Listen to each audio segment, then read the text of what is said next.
I think definitely for the second semester and first semester of 2026, there will be a massive reallocation of budget towards Asia. That's for sure. I'm not in the US market, so 100% of my revenues are done outside of US market. I have an opportunity to gain market shares, surprisingly, because I'm not part of the game. So I'm not starting to negotiate with a price point. So if I'm ready to enter the market in the worst moment, I think I can enter the market in the worst moment by being very aggressive on my pricing, as long as overall it doesn't damage my gross margin.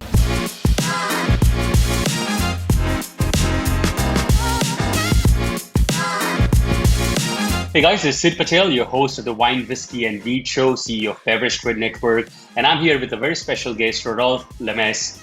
He is the CEO of Vinexpo globally, and we're going to chat about, especially what we can do in this uncertain time. So, Rodolphe, thank you for joining me on this podcast. Thank you, Sid, for having me, and welcome to all your listeners. Crazy times, I'm sure. But I think everyone's, it's valid that everyone's panicked and everyone's uncertain. That's the word I would want to use because there is just no certainty. Things are changing. We are in the middle of negotiations, put it that way, right? Like what kind of tariffs we'll end up with. So I'll have you start. Like, what are you seeing or what's your observations on how things are being played right now? I mean, we have to be very honest. You mentioned the right word. I think it's uncertainty, and everybody in the business hate that word, uncertainty. There's been so many words, rumors, and even chaos over the last couple of months that now I would say that, okay, we've got the tariff that has been announced.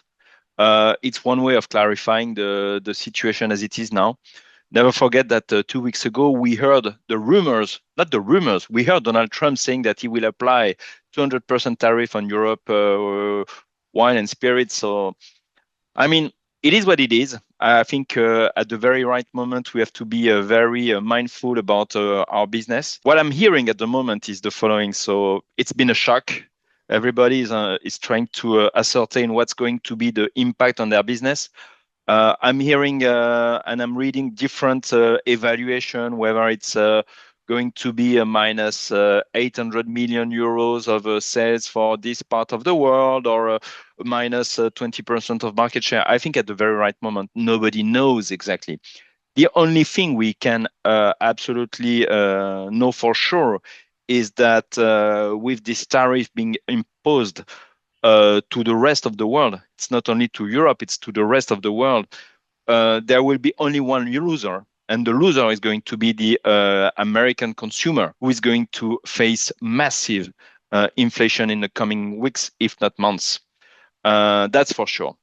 And as a side effect, of course, there might be some reduction of the consumption, generally speaking. So let's see. But uncertainty for American consumer losing, and a bit of time will be required to really explore what has been really the damage control on this situation. So I want to go a little detailed in this, so we can help producers sort of at least we can guide them a little bit, right? Like you were seeing, you do trade shows in many different parts of the world. Are you seeing detour of interest in Asia or any other markets like South America, or how are people playing this? Like if I just pick 100 big suppliers, which you may be, let's say, working with, how are they navigating their strategy? I think the first thing is to recognize that the US market is by far the largest market in the world in terms of import of wine. But that being said, never forget about the fact that there is not only America in the world. United States is accounting for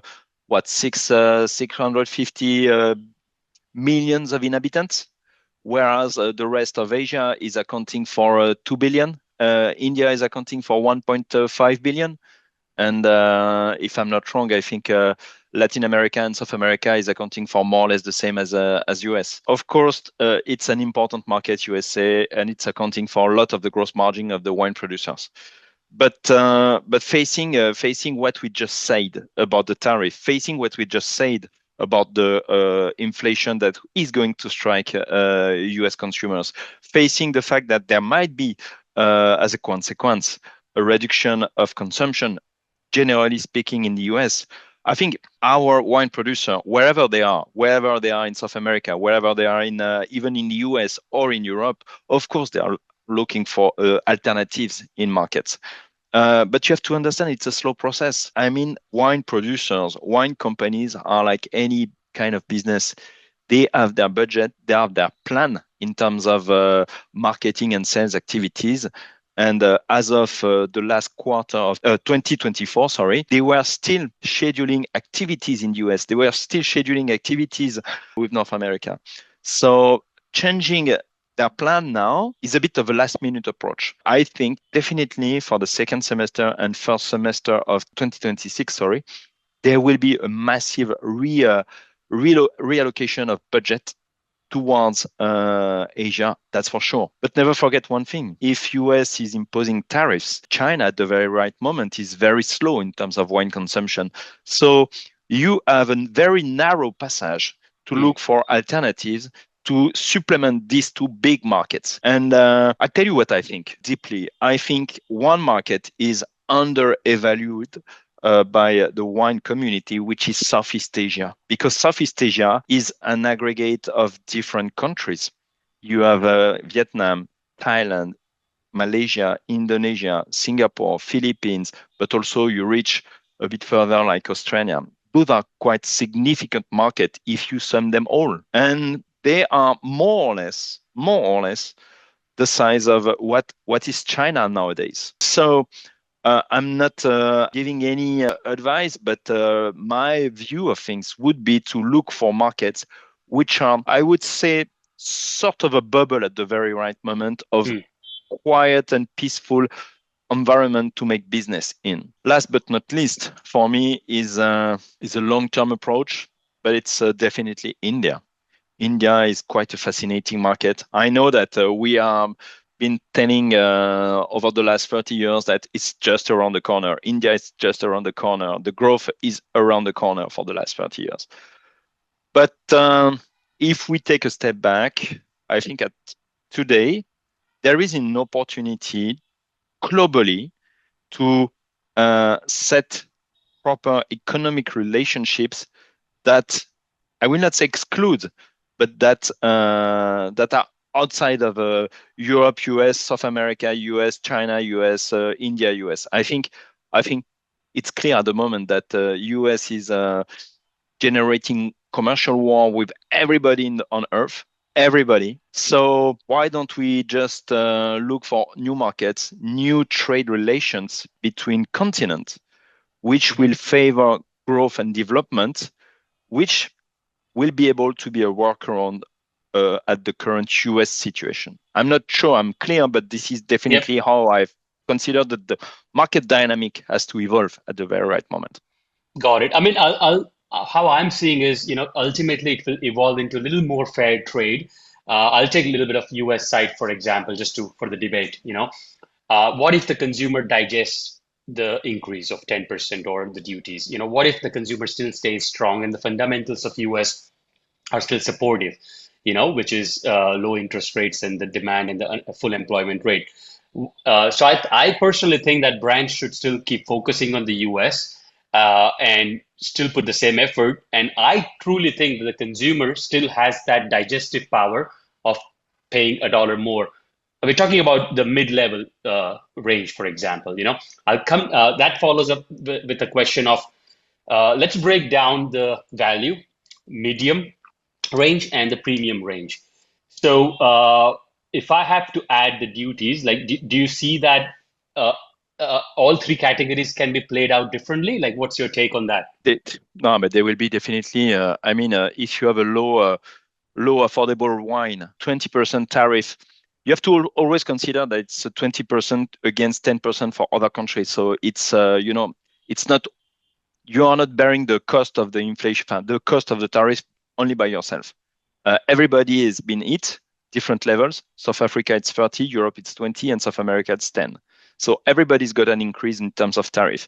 So very low value wine can still be on the market because the impact on tariff will be low. Hmm. But of course, there will be a need for the three different intermediaries, the four, I would say, the wine producer, the wine importer, the wine distributors, and the wine retailer, to take a bit of the chunk of the incremental costs due to Hmm. tariff. and also the consumer in the end. But it will be, I would say, minimum. If you are a premium wine, I think then the branding is more powerful than just the tariff. So if you want to buy a high-end wine that you love and you have still you can still afford it, okay, whether it's 10, 20, $30 more, maybe you buy less, but you will still buy. But in the mid intermediate level, then there will be mainstream wine. It will be more difficult because you will be impacted by tariff. Then the brand recognition is probably lower than for the premium wines, and you will be in front of different product categories. So I think this is the mid market that will suffer more than the entry level market or high end market. But don't take me wrong, they will all suffer. Do you think that US producers are at a benefit somehow? Are they going to Not even be, sure. are they Not facing the even same sure. heat? Like, do they feel the same pressure? No, but not even sure, Sid. The following reason is wine produced in the US market is quite expensive by itself. Hmm. Look at Napa, Sonoma, Washington wines, etc. So these wines will still they will not get cheaper. They will still be expensive. There is an opportunity for Central California and East Washington wines that are, I would say, more affordable or on the lower bracket of price points. But the volumes they represent are not enough to cover and to supplement the missing part that will be gone due to the tariff. So I don't think it's neither a very good idea and a very good news for wine producers in America in general. Hmm. How do you see spirits producers? Because don't you think spirits at least have the capacity to fulfill the US demand internally? Maybe, but the difficulty when we are dealing with product like wine and spirit in some categories of spirit, cognac, for instance, Hmm. which is one of the product category, cognac you cannot replace it by American products. So I think cognac will be hit very strongly by the tariff. If I'm not saying wrong, I think they were having only a 4% tariff until now. Now it's a 20, so it's a massive increase in terms of trade barriers.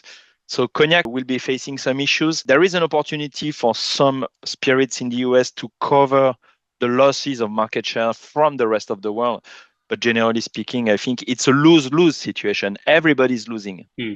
So we have Vinexpo America coming, right? So I'm sure, you are facing the same heat as a lot of people, which is let me see how things play out and I'll make a decision. Sure.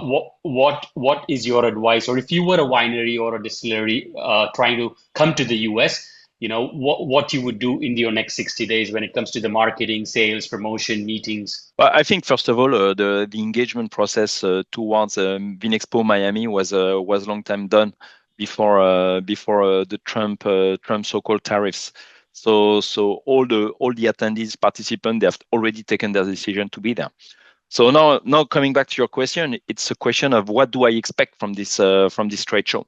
Because normally the DNA of a trade show is that you meet when you're an exhibitor, your potential seller buyers. I would say that people that will import your product in the US market.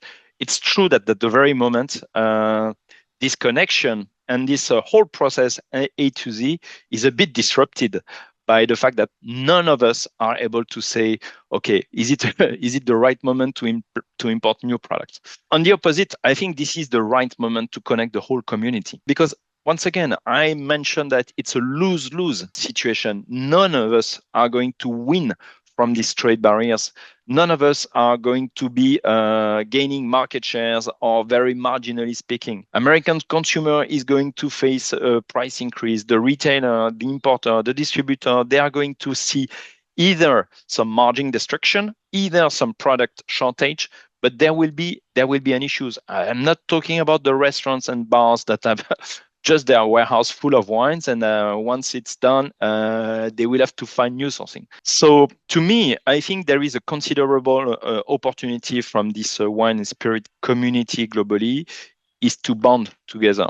It's really to really engage together in seeing how we can lobby at each individual levels to make understand that these trade barriers are nonsense.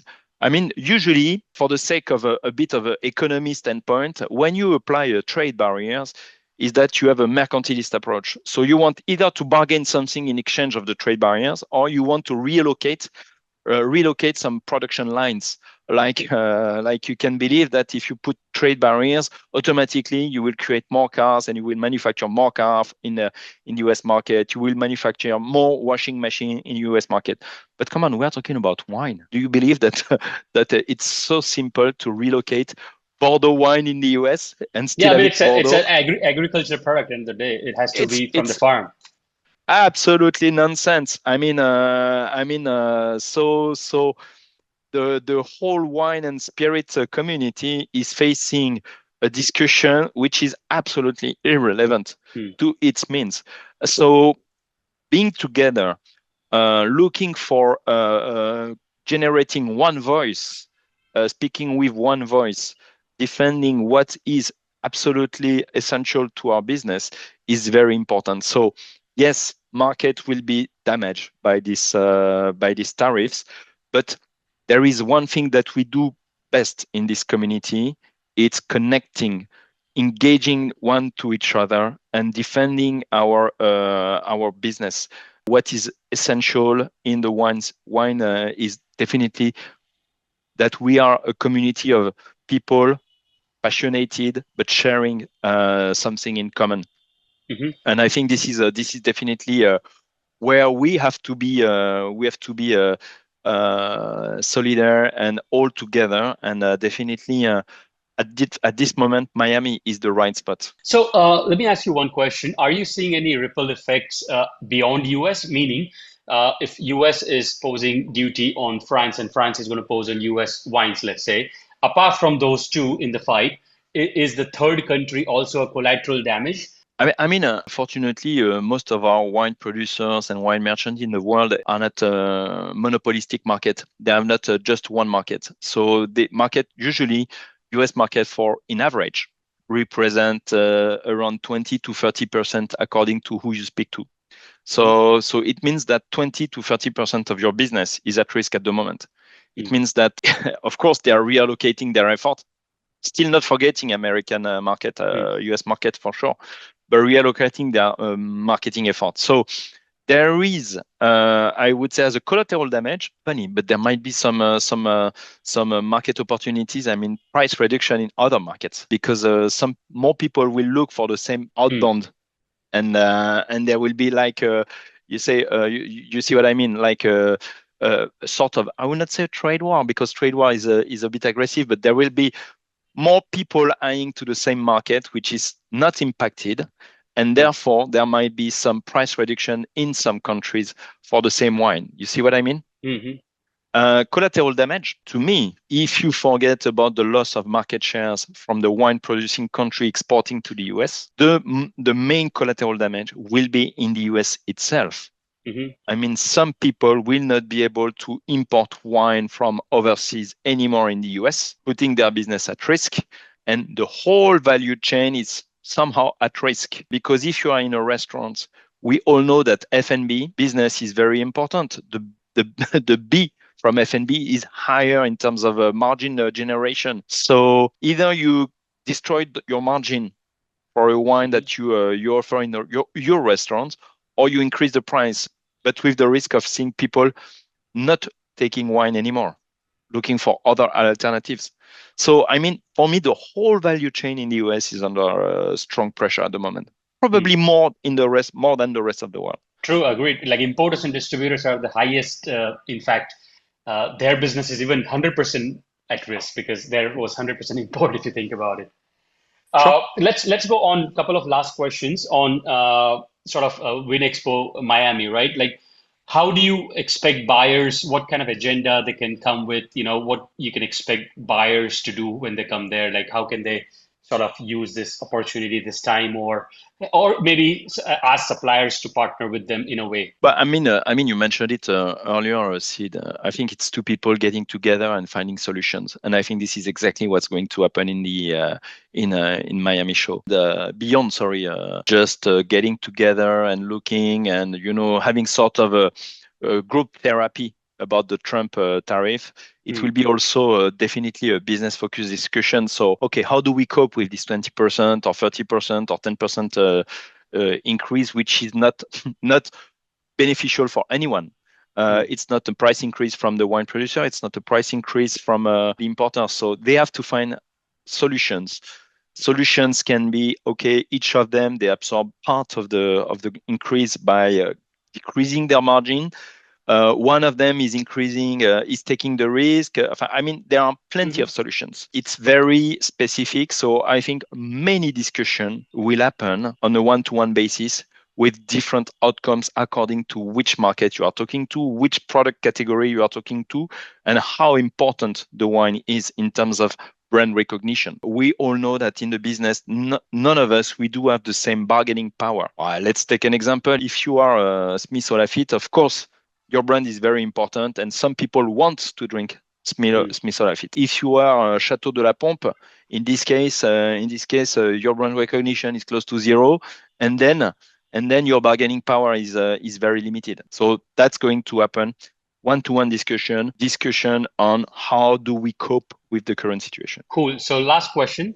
If you were a winery outside of US and looking to find a new importer or enter the US market, like completely new, that was on your plan that you will go and sell to US, what would you do? It's a very good question. So I think I would look at it as a market opportunity. It means that it's incremental to my revenues at the moment. You see what I mean? It means that I'm not in the US market. So 100% of my revenues are done outside of US market. So I have an opportunity to gain market shares, surprisingly, because I'm not part of the game. So I'm not starting to negotiate with a price point. So if I'm ready to enter the market in the worst moment, I think I can enter the market in the worst moment by being very aggressive on my pricing, as long as overall it doesn't damage my gross margin. It's incremental revenue. Actually, yeah, makes sense. It's a new rule, new game for you. First time. It's the first time rules. Yeah. I have nothing to lose. Nothing to lose in this market. You at least have a new set of rules to enter now. You exactly know your pricing, your importer, and you're right. Yeah.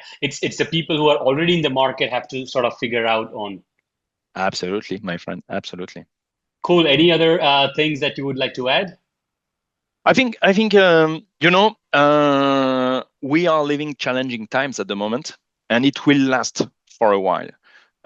So buckle up and be ready for more roller coaster in the future. But never forget that a crisis, whatever it is, has a start, it has a middle, but it has also an end. And whatever we think it's difficult and challenging at the moment, doesn't matter. There will be an end in this crisis. And once the crisis is over, there will be people that will have managed very well during the crisis and will do even better after. So I expect that we will again be one of these companies that will do well even after the crisis.